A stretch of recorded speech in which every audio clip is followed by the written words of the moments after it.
किसी ने क्या खूब कहा है कि 100 चांद भी चमकेंगे तो क्या बात बनेगी। 100 चांद भी चमकेंगे तो क्या बात बनेगी, तुम आए तो इस बात की औकात बनेगी। महाभारत का युद्ध अपने चरम पर था। दिन प्रतिदिन हजारों की संख्या में सैनिक मारे जा रहे थे। युद्ध की भूमि वीरों के रक्त से लाल हो चुकी थी और तब वो दिन आया जब इस युद्ध को उसके निर्णायक मोड़ पर ले जाने वाला था। महाभारत युद्ध का 18वां दिन, जब कर्ण और अर्जुन के बीच घनघोर युद्ध होने वाला था। वो युद्ध जिसकी प्रतीक्षा महाभारत की युद्ध भूमि कब से कर रही थी। लेकिन इस निर्णायक युद्ध से एक रात पहले जब वीर योद्धा कर्ण युद्ध की तैयारी कर रहे थे, तभी वानर का वेश धारण कर हनुमान जी कर्ण के पास उसकी परीक्षा लेने रणभूमि में उसके रथ के पास पहुंचे। दोस्तों, आज की इस वीडियो में हम आपको बताएंगे कि आखिर हनुमान जी को कर्ण के पास उसकी परीक्षा लेने के लिए रणभूमि में क्यों जाना पड़ा। महाभारत युद्ध का 17वां दिन समाप्त हो गया था।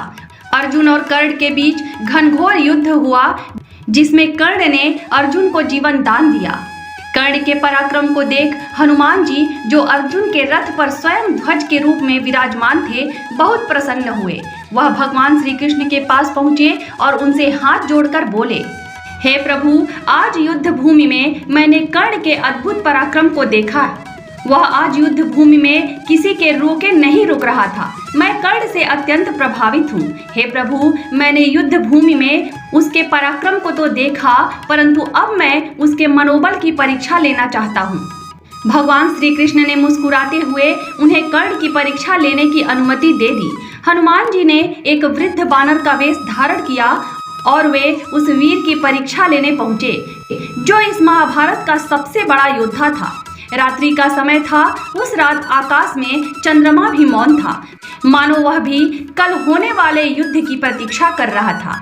कर्ण रथ के पास खड़ा अपने अस्त्रों को देख रहा था। उसकी आंखों में आत्मविश्वास था, लेकिन भीतर कहीं एक हल्का सा संदेह था। युद्ध भूमि में उसने बहुत कुछ खोया था, भाई, सम्मान, मित्र, अब बस विजय चाहिए थी।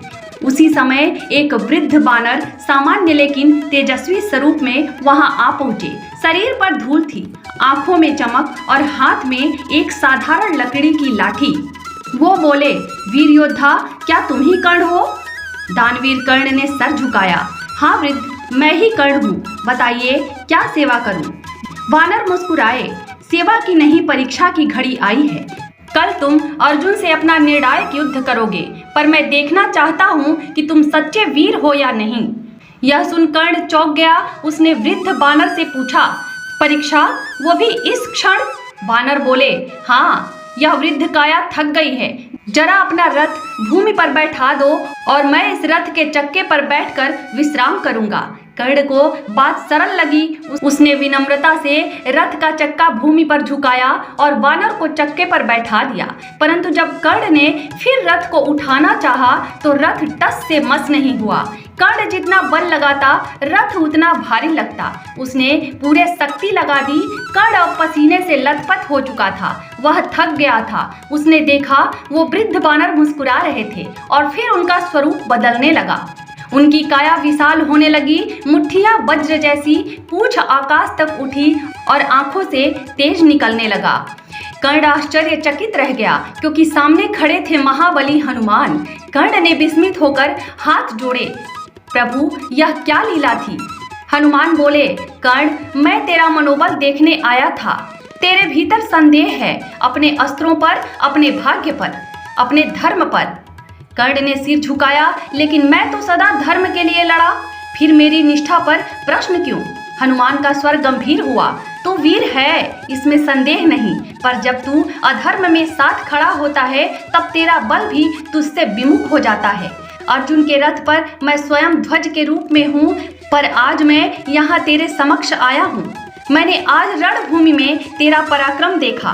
तू महावीर है, तू योग्य है, अगर तू अपने संदेह को त्याग दे। कर्ण की आंखों से आंसू निकल पड़े। उसने करुणा भरे स्वर में पूछा, हे भगवान, क्या कोई उपाय है कि मैं कल के युद्ध में धर्म पूर्वक युद्ध कर सकूं? हनुमान जी ने उत्तर दिया, तू बस सत्य के साथ खड़ा हो जा, युद्ध तुझे चुन सकता है। अब तुझे यह सिद्ध करना है कि वीरता, दान और धर्म तीनों एक योद्धा के साथ हो सकते हैं। इतना कहकर हनुमान अदृश्य हो गए, परंतु कर्ण के भीतर कुछ बदल चुका था। उसका सिर ऊंचा था, आंखों में संदेह नहीं बल्कि एक अद्भुत शक्ति थी। अगले सुबह जब कर्ण और अर्जुन आमने सामने आए तो कर्ण शांत था। उसकी आंखों में कोई घृणा नहीं थी, लेकिन वीरता की ज्योति थी। वह जानता था कि परिणाम जो भी हो, अब वह सच्चे धर्म से लड़ेगा। और जब उसका रथ फिर भूमि में धंसा और उसने अस्त्र उठाने से पहले सूर्य को देखा तो मानो हनुमान की वाणी फिर गूंज उठी, वीर वही जो धर्म से डिगे नहीं। मृत्यु आए या विजय, संकल्प अटल हो। यह कहानी हमें सिखाती है कि बाहरी बल जितना भी हो, आत्मबल और धर्म के बिना यह अधूरा है। हनुमान जैसे देव भी केवल उसी की सहायता करते हैं जो भीतर से सच्चा हो। तो दोस्तों, यह था कर्ण और हनुमान जी के बीच हुआ आखिरी संवाद। आशा करती हूँ आपको वीडियो पसंद आई होगी। वीडियो पसंद आई हो तो वीडियो को लाइक करके वीडियो को शेयर करें। वीडियो पर अगर आप अपनी कोई राय देना चाहते हैं तो कमेंट के माध्यम से दे सकते हैं।